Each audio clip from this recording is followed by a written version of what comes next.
Today we are going to start our next topic, electric charge. So what is charge? Electric charge is the characteristics of a body or object that causes it to experience an electric force when placed near other body or object. Electric charge जो है वो किसी body का वह गुण होता है जिसके कारण वो एक फोर्स एक्सपीरियंस करता है। किस तरह की? इलेक्ट्रिक फोर्स एक्सपीरियंस करता है जब हम उसको किसी अदर ऑब्जेक्ट या बॉडी के पास लेके जाते हैं। When two substances are rubbed against each other there can be exchange of electric charge.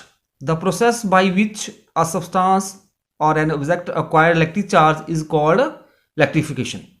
जब हम दो सब्सटेंसेस को रब करते हैं एक दूसरे के साथ तब क्या होता है? There is a exchange of electric charge. तो उन दोनों में इलेक्ट्रिक चार्ज जो है वो एक्सचेंज होता है।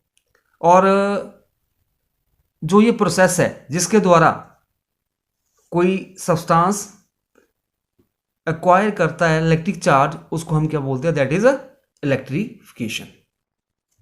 The word electricity come from the Greek word electron which means amber. जो वर्ड जो है इलेक्ट्रिसिटी वो ग्रीक वर्ड इलेक्ट्रॉन से लिया गया है जिसका मतलब क्या है? अंबर। तो बेटा जो अंबर होता है एक येलोइश टाइप का स्टोन होता है, जैसा हम अपनी रिंग में डालते हैं स्टोन उस तरह का था। और जब उसको रब कर रहे थे हम अदर बॉडी के साथ, जैसे क्लोथ के साथ रब कर रहे थे, तो उसमें एक फोर्स डेवलप हो रही थी जिसके कारण क्या हो रहा था? वो बाकी चीजों को अपनी तरफ अट्रैक्ट कर रहा था। तो फिर ये तो समझ आ गया कि उसमें एक फोर्स है। अभी बेटा क्या है? ग्रेविटेशनल फोर्स क्या होती है? एक फील्ड फोर्स होती है। ठीक है, फील्ड फोर्स होती है मीन्स उसको रब करने की आवश्यकता नहीं पड़ती है। ठीक है, इसमें क्या था?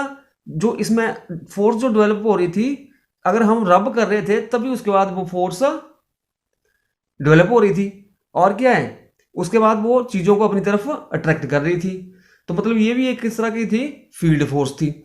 उसके बाद क्या किया? दो अंबर ले लिए और उन दोनों को रब किया सेम मटेरियल के साथ। जब हम उन दोनों को पास लेके आए तो क्या हुआ? वो दोनों आपस में रिपल करने लगे। तो इससे ये भी शो हो गया कि इसमें एक और प्रॉपर्टी है। फिर क्या किया? दो अंबर ले लिए, एक को मान लो सिल्क क्लॉथ के साथ रब किया, दूसरे को फर के साथ किया। तो पाया गया कि जब हम उन दोनों को पास में लेके आ रहे हैं तो उन दोनों के बीच में एक फोर्स डेवलप हो रही है, मतलब फोर्स ऑफ अट्रैक्शन। तो उसके कारण क्या है? माइंड में ये क्वेश्चन आया, ये तो दो तरह का बिहेवियर शो कर रहा है। जब हम दो अंबर को सेम टाइप मटेरियल से रब कर रहे हैं तो उन दोनों के बीच में फोर्स ऑफ रिपल्शन हो रही है। अगर हम दो अंबर को अलग अलग टाइप्स के मटेरियल के साथ रब कर रहे हैं तो उनके बीच में अट्रैक्शन हो रही है। फिर क्या पाया गया कि उन दोनों को अगर टच करवा दिया हमने तो क्या हुआ? उसके बाद वो दोबारा फिर उसको नजदीक लाने की कोशिश की तो उन दोनों के बीच में कोई फोर्स ऑफ अट्रैक्शन थी नहीं। मीन्स जो उनके ऊपर फोर्स आई थी, मतलब जो चार्ज आया था, तो वो नलीफाई हो गया। तो ये तो हो गया डिसाइड कि इसके ऊपर एक जो फोर्स है उसको नाम दे दिया चार्ज। फिर उसके बाद क्या किया? अभी ये दो टाइप की थी तो इसको अभी इसका नाम भी रखना था। तो नाम के लिए क्या है? साइंस में ऐसा तो पॉसिबल है ही नहीं। जब हम कभी भी दो चीजों को आपस में मिलाते हैं तो कुछ न्यू सब्सटेंस बनता है, कुछ न तो कुछ होता ही है। बट ये पॉसिबल कहाँ था? मैथमेटिक्स में। अगर हम जैसे में ले लो, आप ले लो +5 ले लो और -5 ले लो, दोनों को जब हम ऐड करते हैं तो 0 हो जाता है। तो इसलिए जो चार्ज जो है उसका नाम दे दिया प्लस और माइनस। और जो ये नामकरण किया था चार्जेस का, वो थे साइंटिस्ट कौन से? उनका नाम था बेंजामिन फ्रैंकलिन। जो ये चार्ज था किसी भी ऑब्जेक्ट के ऊपर उसको हम मेजर कर सकते थे। तो that means the electric charge can be measured. तो हम जो है इलेक्ट्रिक चार्ज को मेजर कर सकते हैं एंड हेंस हम जिस क्वांटिटी को मेजर कर सकते हैं उसको क्या बोलते हैं हम, physical quantity. Hence electric charge is a physical quantity. किस तरह की थी, फिजिकल क्वांटिटी थी। और जो चार्ज होता है वो एक स्केलर क्वांटिटी होती है। किस तरह की क्वांटिटी होती है, स्केलर क्वांटिटी। एक quantity which has only magnitude but no sense of direction. The SI unit of charge is coulomb and it is noted by capital C. Now next is dimensional formula.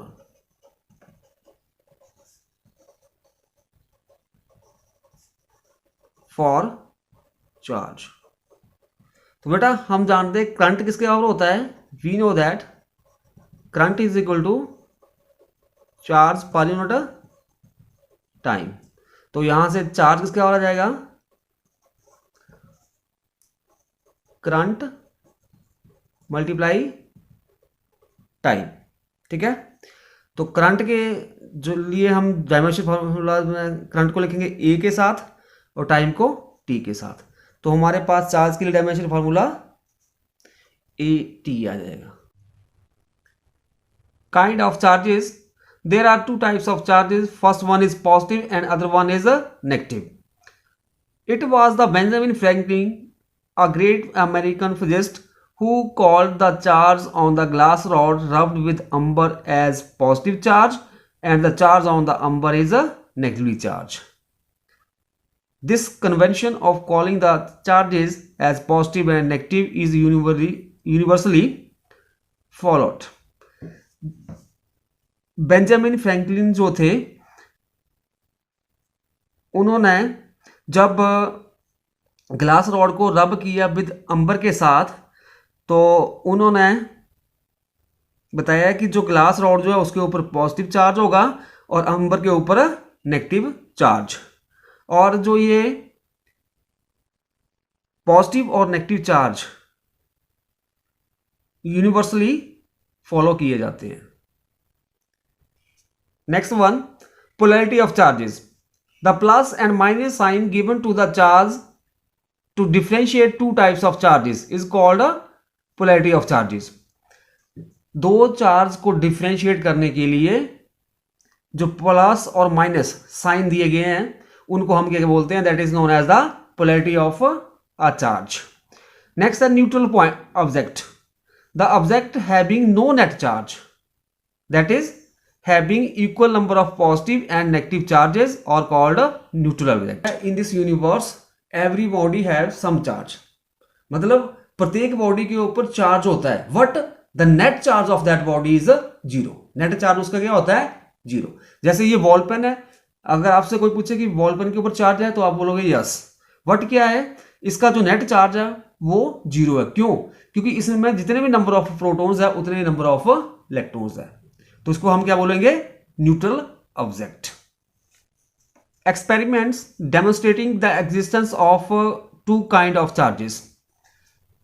दो kinds of charges जो हैं वो आपके पास exist करते हैं, उनके लिए हम experiment करेंगे, उनकी demonstration के लिए। तो first experiment क्या है, in this experiment हम क्या करेंगे, एक glass rod ले लेंगे, उसको हम रब करेंगे सिल्क के साथ। जब हम ग्लास रॉड को सिल्क के साथ रब करते हैं तो ग्लास रॉड में से जो इलेक्ट्रॉन्स जो है वो कहाँ पे चले जाते हैं, सिल्क में। ठीक है, और ग्लास रॉड जो है पॉजिटिवली चार्ज हो जाती है, उसको हम हैंग कर देंगे एक रिजिड सपोर्ट के साथ। एक अनदर रॉड लेंगे, वो भी किस तरह की, ग्लास की लेंगे। जब हम उसको भी रब करेंगे विद सिल्क के साथ तो क्या होगा, उसके ऊपर भी पॉजिटिव चार्ज आएगा। तो हम इन दोनों को जब नज़दीक लेके आएंगे तो वहां पे क्या होगा, there is a force of repulsion होगी दोनों के बीच में, दोनों आपस में वो रिपेल करेंगे। फिर उसके बाद एक्सपेरिमेंट 2 कंडक्ट किया बेंजामिन फ्रैंकलिन ने। तो उसमें क्या किया उन्होंने कि अभी जो है ग्लास की बजाय हमने कौन सी रॉड ले ली, रबड़ की ले ली। और जो रबड़ की रॉड ली उसको क्या किया, रब्ड किया किसके साथ, विद फर के साथ किया। ठीक है, तो इन दिस केस जो हमारे पास इलेक्ट्रॉन्स जो है फर से कहाँ चले ट्रांसफर हो जाएंगे, रबड़ में। तो रबड़ रॉड में ज़्यादा इलेक्ट्रॉन्स हो जाएंगे तो ये नेगेटिवली चार्ज हो जाएगी, ठीक है। तो उसको फिर एक रॉड को हैंग कर दिया। दूसरी रॉड को भी उन्होंने क्या किया, सेम मटेरियल की ले ली। किसकी ले ली? रबड़ की ले ली, ठीक है। रबड़ की ले ली, उसको भी सेम मटेरियल के साथ रब किया, मतलब फर्क के साथ रब किया, तो उसके ऊपर भी नेगेटिव चार्ज आ गया। फिर दोनों को साथ लेके आए, पास लेके आए, तो वहां पे भी क्या हुआ, देखा गया कि there is a force of repulsion between these two rods. फिर उसका थर्ड एक्सपेरिमेंट में उन्होंने क्या किया कि ग्लास रॉड ले ली, उसको हैंग कर दिया। उसके ऊपर क्या होता है बेटा, जो ग्लास रॉड है उसके ऊपर हमारे पास क्या होता है, पॉजिटिव चार्ज, और साथ में एक दूसरी कौन सी ले ली, रबड़ की रॉड, ठीक है। उसके ऊपर नेगेटिव चार्ज होता है। जब दोनों को पास में लेके आए, मतलब रबड़ रॉड को ग्लास के रॉड के पास लेके गए, तो उन्होंने पाया कि there is a force of attraction, तो उनके बीच में अट्रैक्शन थी। तो इससे क्या कंक्लूजन निकला कि अगर सेम काइंड ऑफ चार्जेस होंगे, सेम काइंड मतलब प्लस प्लस या minus minus, same kind of charges means plus plus या माइनस माइनस, तो इन दोनों के बीच क्या होगा, फोर्स ऑफ रिपल्शन होगी, ठीक है। और अगर डिफरेंट काइंड के चार्जेस मतलब अनलाइक चार्जेस होंगे, मतलब एक पॉजिटिव दूसरा नेगेटिव, तो इन दोनों के बीच में फोर्स ऑफ अट्रैक्शन होगी, ठीक है। तो चार्ज की क्या प्रॉपर्टी होगी, और like charges repel with each others while unlike charges attract with each other। और क्या होती है बेटा चार्ज की property, charge is quantized. Charge जो होता है हमारे पास, वो आपके पास चार्ज इज क्वांटाइज्ड। चार्ज जो है क्वांटाइज होता है, मतलब Q is equal to plus minus n e के बराबर होता है, ठीक है। Where Q is the charge on the body and this is equal to n number of electrons, and E with the charge on 1 electrons, और charge on electron होता है 1.6 into 10⁻⁻19 coulomb, ठीक है बेटा। अगर इस बॉल पेन के ऊपर मेरे को इसका चार्ज निकालना है, अगर मेरे को पता होगा कि इसकी में कितने नंबर ऑफ इलेक्ट्रॉन्स है, मान लेते हैं 1000 है, तो उसको मल्टीप्लाई कर देंगे हम 1.6 इंटू 10⁻⁻19 के साथ, तो इतना चार्ज आ जाएगा इसके ऊपर।